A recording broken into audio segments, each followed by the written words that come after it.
She clung to my hand at first, tight, trembling. We stood beneath the flickering hallway light, shadows carving her outline into something ghost-like. Her grip reminded me of the nights she'd crawl into my bed during thunderstorms, small and afraid, whispering my name. But there was no thunder now. Only a locked door. Only her voice, hushed and cracked. Daddy. I don't want to go in there. I crouched slowly, looked into her wide, unblinking eyes.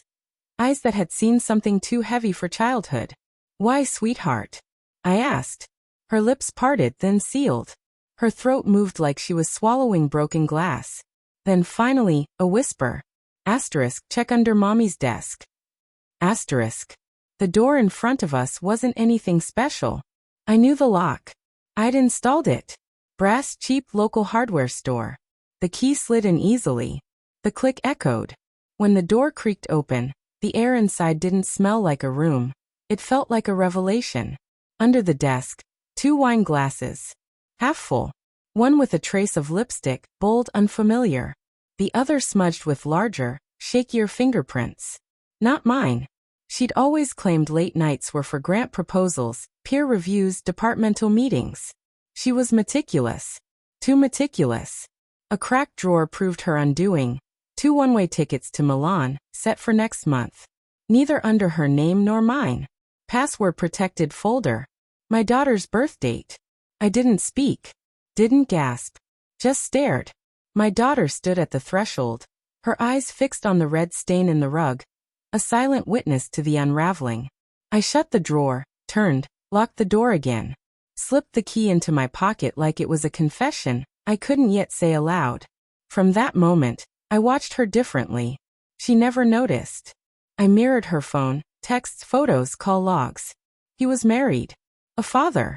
Her co-author. Late-night messages full of admiration. Need heat. You're incredible. Irresistible. Mine. He didn't know I was watching. I tracked them both. His family. His daughter's school. Their travel plans. At dinner, she poured herself wine into a new glass. The set was supposed to be 6. Only 5 on the table. I knew where the 6th was. She smiled, told me I looked tired. I said I'd been dreaming. Vivid dreams of doors and truths behind them. She laughed. Practiced. Her left eye twitched. A tell. The test came in a plain envelope a week later. I already knew. Still, I opened it slowly like peeling away a scab. Not mine. Not even close. I sat in the glow of the desk lamp. In the other room she laughed, television echoing. Wine in hand. Lies aging poorly. I walked out, handed her the envelope. Said nothing. She opened it. No gasp. No tears. Just a breathless, broken pause. You knew. I didn't reply. I didn't need to. The next morning, I packed my daughter's belongings, quiet, methodical.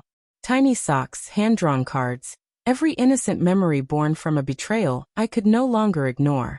She sat at the kitchen island, face hollow, mascara smudged like shadows clinging to her eyes. She reached for me once. I stepped back. You can't take her, she rasped. I laid down the documents. Custody papers. Legal proofs. Printouts, emails, images, tickets, the DNA results. The lawyer's letter, final and irreversible. She stared at them like they were in a language she no longer spoke. You planned this. I met her eyes. I finished it. I left the door open as we stepped outside. Let the cold morning wind fill the house behind us. That night she called. 3 times. Her voice cracked on the voicemails. Apologies spilled like they mattered. I deleted each one without listening. My daughter slept beside me, small, curled, unburdened. Is Mommy okay? She asked once, barely above a whisper. She will be, I told her. And I meant it. But I didn't care. Not anymore. Some thresholds, once crossed, can never be undone. And some truths, once seen, never let you sleep the same again.